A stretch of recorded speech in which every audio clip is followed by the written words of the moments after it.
오늘은 그리스도인으로서 성장한다는 것은 이라는 제목을 가지고 한번 이야기를 해보겠습니다. 먼저 질문을 한번 해볼게요. 천국에 가려면 무엇을 해야 할까요? 네, 너무 쉬운 질문인데 한번 스스로 생각해 본 답을 한번 적어보세요. 천국에 가려면 무엇을 해야 할까요? 이 질문은 좀 순간적인 거죠. 천국에 가려면 어떻게 해야지 갈 수 있는가? 그러면 또 하나 질문할게요. 내가 하나님을 어떻게 사랑할 수 있을까? 정답이라기보다는 내가 생각했을 때 하나님을 사랑하는 것은 이렇게 하는 것이다 라는 것이 필요하죠. 자, 아까 천국에 가려면 어떻게 해야 되냐는 것은 어떤 이례적인 걸 수도 있잖아요. 근데 하나님을 어떻게 사랑해야 된다는 것은 사실은 한 번으로 되는 게 아니잖아. 그죠? 온 힘을 다하는 것도 계속 애를 써야 되는 거고, 남김없이 하는 것도 계속 애를 써야 되는. 계속 이거는 좀 두 번째 질문은 정말 일생에 걸쳐서 계속 우리의 삶 가운데 드러나야 되는 그런 질문인 거죠. 여러분들과 저와 지금 계속해서 예수님이 하나님을 사랑하고 이웃을 사랑하라는 이 표현들, 이 가르침에 대해서 계속 이야기하고 있어요. 이것을 예수 신경이라고 표현하기도 하는데, 사실은 이 가르침은 우리의 전 삶에 걸쳐서 관한 이야기라는 거죠. 하나님을 사랑하고 이웃을 사랑하는 건 단순히 그냥 한번 딱 하면 결정나지는 게 아니라는 거죠. 사랑한다라는 표현들은. 그래서 사실은 그것을 오늘은 우리 성장이랑 연관시키고, 이 성장은 또 회심과는 어떤 관련이 있는가 이런 얘기를 할 거예요. 그래서 사실은 우리의 온 마음과 온 뜻과 모든 생각을 다해서 하나님 앞에 우리가 하나님을 사랑하는, 그리고 우리가 회심한 우리의 삶의 태도를 어떻게 가져가는 게 맞는 것인가 한번 생각해 볼 거예요. 오늘 베드로가 나오는 장면이 있어요. 유명하죠? 깊은 데로 가서 그물을 던져라. 이거는 뭐 찬양 가사도 있고, 교회를 조금만 다닌 사람이라면 정말 많이 들어본 듯한 이야기인데, 여기서 8절에 베드로가 이런 고백을 해요. 나를 떠나소서, 나는 죄인으로서이다. 이런 표현을 해요. 그죠? 이걸 보면 베드로가 회심한 것 같은 이런 느낌. 그러니까 예수님에 대해서 새롭게 알게 되고 예수님을 받아들이는 어떤 회심한 것 같은 표현들이 있는 거죠. 그죠? 과연 베드로는 언제 회심했을까? 예수님을 만나기 전에 이미 예수님의 소식을 듣고 회심했을까? 지금 이렇게 예수님을 만나고 예수님과 관계를 맺고 있는 과정에서 회심했을까? 아니면 또 사실은 베드로가 어떤 일이 있었냐면, 예수님이 질문한 적이 있어요. 제자로 있을 때 너는 날 누구로 하느냐? 그러니까 주님은 그리스도이십니다 라는 표현을 했어. 그때쯤 회심했을까? 근데 웃긴 건 예수님이 잡혀가시잖아요. 그때는 베드로가 어떻게 했어? 부인했죠. 3번이나 부인하고 도망갔어요. 그럼 그때는 뭐야? 앞에는 뭐고? 그 다음에 예수님이 또 나타났죠. 부활하셔서. 그 다음에 예수님이 베드로를 물어보죠. 너는 날 사랑하느냐? 3번이나 물어봐요. 베드로는 네, 내 마음을 당신이 아십니다. 내가 당신을 사랑하는지 당신이 더 잘 아십니다. 이렇게 표현하죠. 그때 회심했을까? 언제 회심한 거야 도대체? 또 있어요. 사실은 예수님이 승천하시고 나서 제자들과 많은 성도들이 모여서 기도를 했죠. 근데 오순절날 마가의 다락방에서 성령 강림이라는 그 사건이 일어나요. 성령의 그런 일들이 일어나요. 그래서 사람들이 막 회개를 하고 하나님의 성령의 어떤 충만한 그 행동들을 하게 되죠. 그때 베드로도 거기 있었어요. 그때 회심했을까? 언제 회심했을 것 같아요? 이런 생각 안 해봤죠? 베드로가 도대체 언제 예수님을 처음 만났을 때 회심했을까? 근데 생각해봐요. 베드로는 회심했어요. 그렇죠? 그런데 우리가 베드로가 언제 어느 순간에 회심했는지 사실 알 길은 없어. 정확히 베드로가 나는 그때 회심했어 이렇게 표현한 것도 아니고, 혹 표현한다 할지라도 그게 정말 베드로 스스로가 잘 그거를 이해하고 한 걸까? 이것도 사실은 의문인데, 베드로는 회심을 했어요. 그거는 누가 봐도 맞는 말이야. 근데 언제 어느 순간 했는지는 몰라. 사실은 회심이라는 것이 이런 신비감이 있어요. 회심은 했지만 회심의 그 정확한 이건 없어. 회심은 사실은 한 번의 사건 그 이상이라는 거죠. 회심 어떻게 보면 점진적으로 아니면 삶의 전체를 통해서 일어나는 어떻게 보면 라이프 체인지예요. 라이프 체인지. 우리가 22년도에 제가 계획을 좀 세우고 있는데 2022년도에 올해는 리빌딩이잖아요. 회복이잖아요. 내년에는 라이프 체인지라는 주제로 이렇게 한번 해보려고 생각하고 있는데 회심은 그거예요. 삶의 변화가 일어나는 거죠. 그래서 어떤 사람은 이렇게 표현해요. 회심은 지혜와 마찬가지로 평생 걸리는 일이다. 지혜는 어때요? 점점 지혜가 뭐 어느 한계가 있어요? 쌓는다고 나 이제 끝 아니잖아. 지혜는 평생의 경험과 삶을 통해서 일어나는 확장되는 것처럼 회심도 평생의 삶의 어떤 변화를 통해서 확장되고 깊어지는 거라는 거죠. 그래서 회심은 언제 했냐는 것보다 더 중요한 것이 당신은 지금 회심을 하고 있는가에 대해 질문하는 게 되게 중요합니다. 자, 그러면 질문을 다시 던져보겠습니다. 여러분은 지금 한번 그냥 처음 듣는 질문이지만 그래도 한번 답해 보려고 노력해 보세요. 여러분들은 회심하고 있다고 생각하세요? 스스로? 회심한다는 건 뭘까요, 그럼? 내가 회심하고 있다고 생각한다든지 아니면 회심하지 않고 있다고 생각한다면 뭐 둘 중에 하나 대답했겠죠? 그러면 회심이라는 건 뭘까요? 회심은 우리의 삶 가운데서 어떤 걸로 나타나는 것이 회심일까요? 누가 대답해 볼 사람? 회심은 뭘까? 시원, 회심은 뭐야? 너가 알고 있는 회심은 뭐야? 아, 잘못 가고 있는 길을 보태면 깨닫고 이거 잘못됐구나라고 해서 이렇게 돌이키는 거, 그지? 그 회심, 맞아요. 그것도 회심이에요. 마음을 다시 잡는 거, 그렇죠. 아마 우리가 회심하면 우리의 마음을 많이 생각할 거예요, 그렇죠? 회심이라고 하는 표현을 우리가 썼으니까 맞는 말이에요. 여러분들이 생각하는 그 회심은 우리의 아까 말한 삶의 변화를 위해서 우리의 생각의 변화가 일어나는 거고 우리의 마음의 변화가 일어나는 거고 우리의 가치의 변화가 일어나는 거죠. 중요하게 여기는 것들, 내가 삶을 살면서 어떻게 보면 가장 먼저 생각해야 되는 것으로 여기는 거죠. 그럼 이렇게 우리가 같이 얘기했는데 그러면 다시 한번 생각해봐. 나는 회심하고 있는가? 회심하고 있나요? 저는 여러분들한테 회심이라는 게 뭔지, 또 회심이 그냥 단순히 한순간에 이루어지는 게 아니라 일생에 걸쳐서 일어나는 일이라는 것을 지금 말하고 싶은 거예요. 그럼 회심을 일생에 걸쳐 일어나려면 자극이 일어나야, 그러니까 뭔가 도전이 있어야 거기에 맞춰서 회심이 일어나는 거겠죠. 그렇죠? 내 생각의 변화가 그냥 아무것도 안 하는데 갑자기 회심이 일어나진 않잖아. 매일 와서 말씀을 듣는다든가 아주 어떤 일이 막 일어남으로 아니면 뭐 새로운 가르침을 받음으로 뭐 어떤 경험을 함으로 회심이 일어나게 되는 것. 어떤 자극이 있어야 회심이 일어나는 거잖아요. 성경에서는 이 회심이 일어나는 것을 어떻게 이제 딱 정리를 했냐면 우리가 예수님을 이해하고 알아가면 알아갈수록 우리가 그에 대한 이해를 통해 그를 사랑하는 우리의 태도들, 그를 사랑함으로 우리가 그의 예수님을 알아가는 것만큼 반응하는 우리의 태도, 이런 거예요. 그러니까 예수님을 조금 알았다면 조금 안 만큼의 우리가 태도를 보여야 된다는 거죠.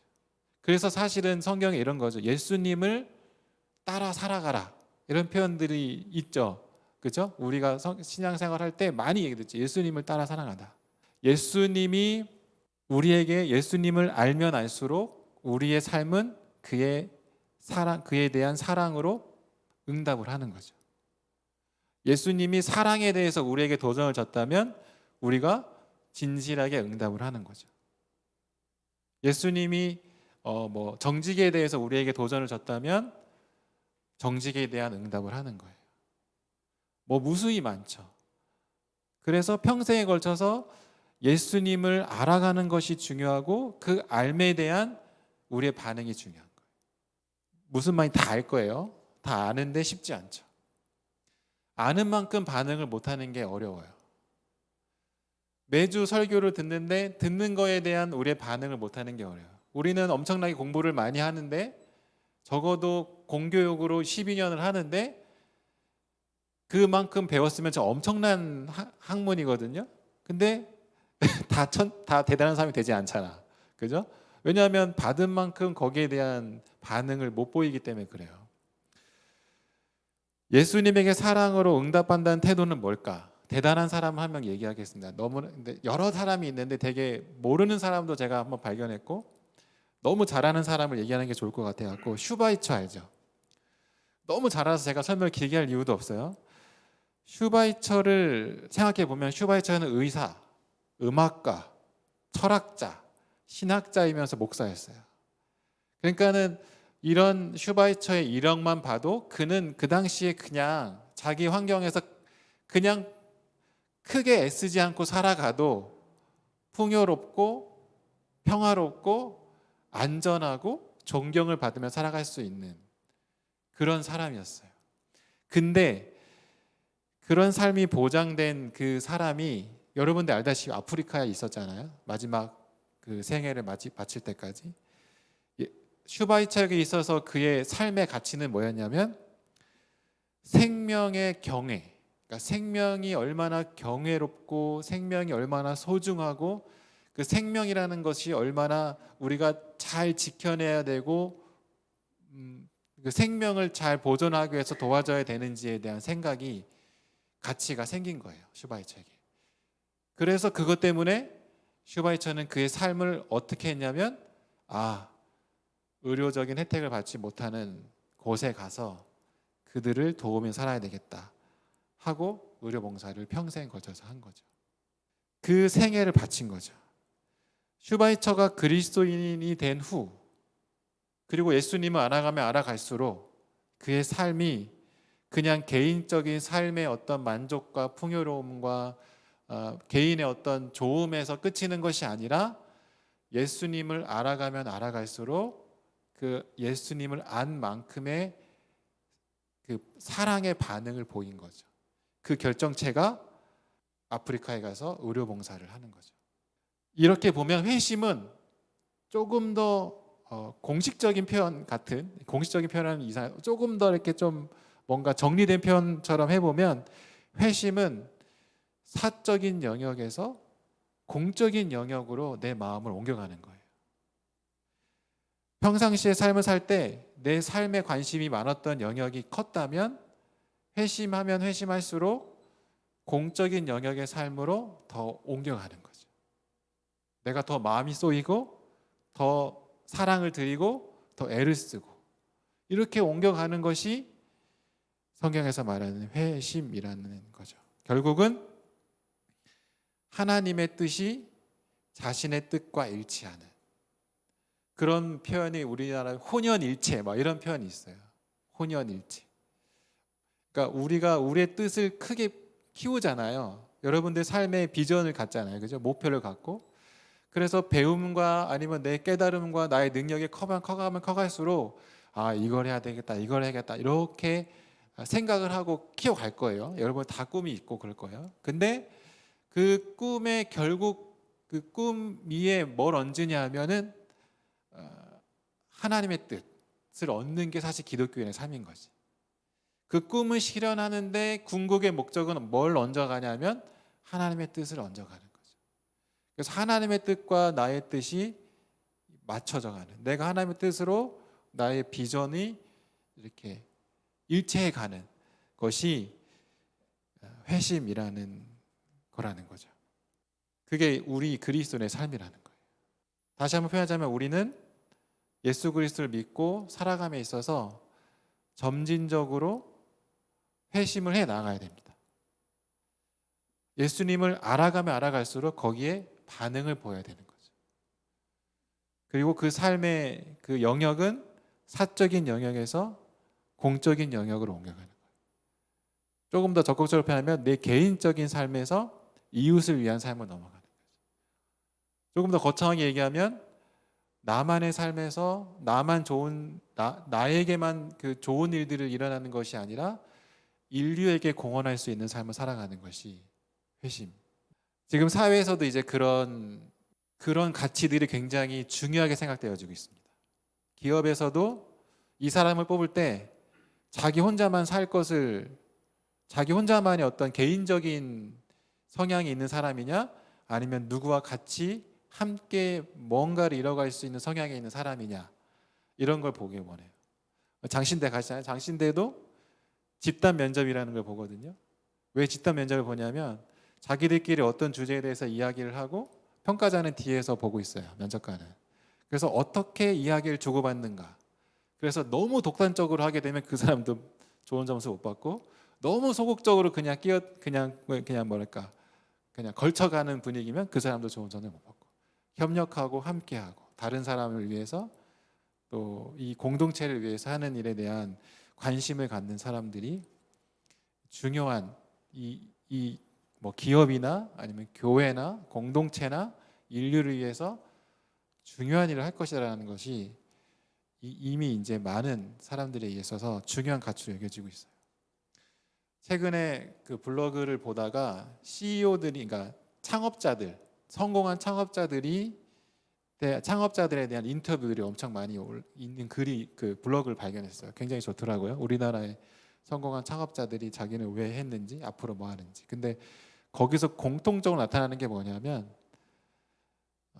보다 더 많은 사람들에게 편리함을 주기 위해서, 보다 더 많은 사람들에게 뭔가 기여하기 위해서 우리 회사가 있다. 나는 그 일을 한다.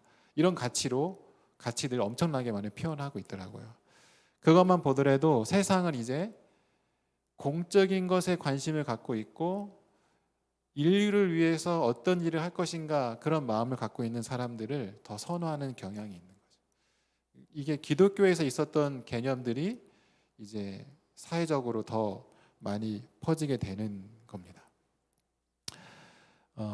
그런 일들이 어디서부터 일어나냐면, 사실은 우리가 인류 막 공적인 거 하니까 되게 크고 대단한 결심을 해야 된다고 생각하지만, 사실은 작은 것부터 중요해요. 다른 사람을 내가 지금 순간 어떻게 생각하느냐, 어떻게 관심을 갖고 있느냐, 이런 차이인 거거든요.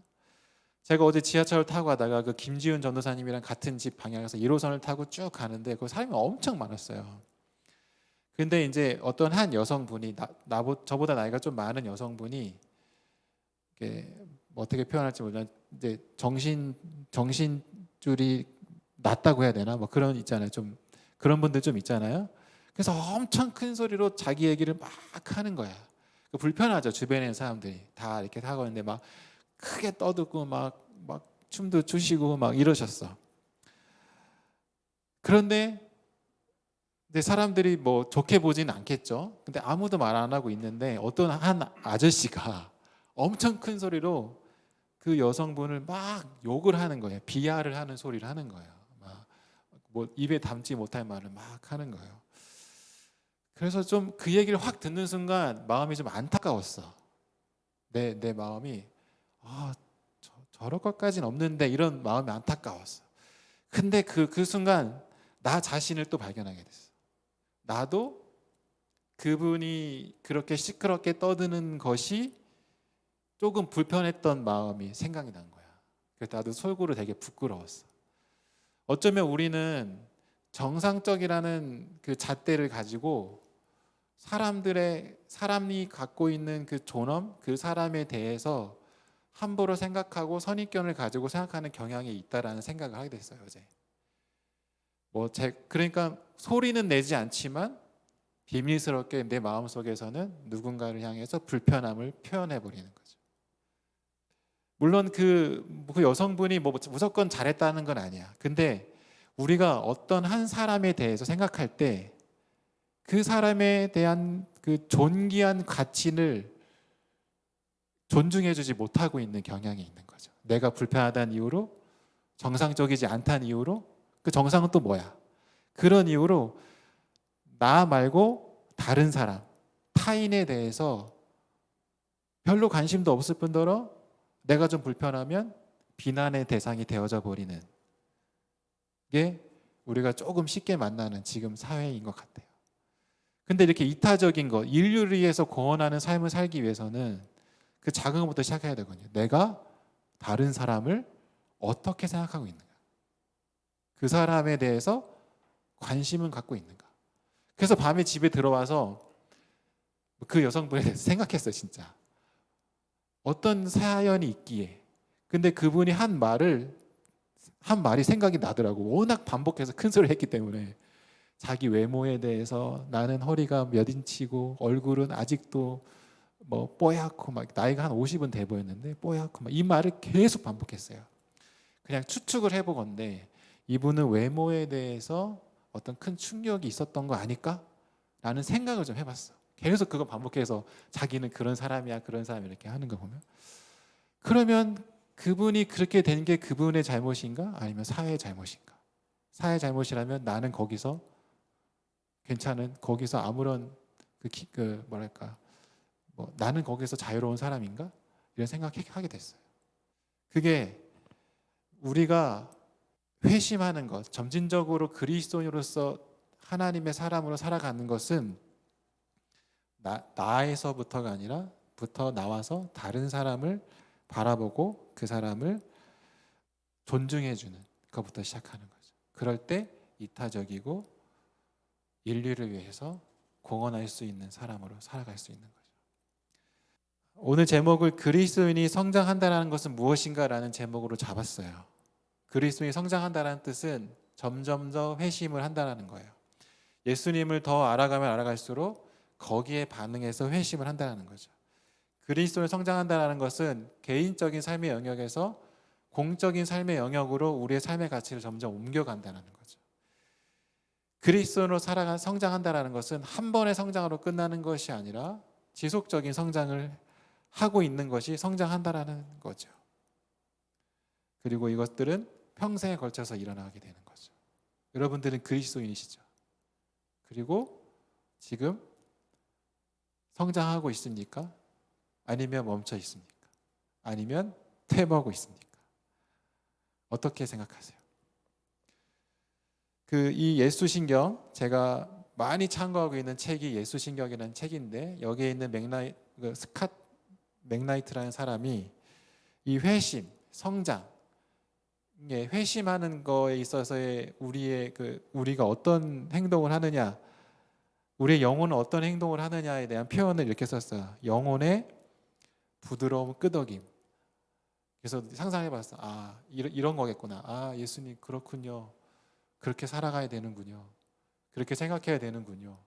그렇게 반응해가는 그런 표현이라고 생각을 했습니다. 그리스도인들은 성장해야 합니다.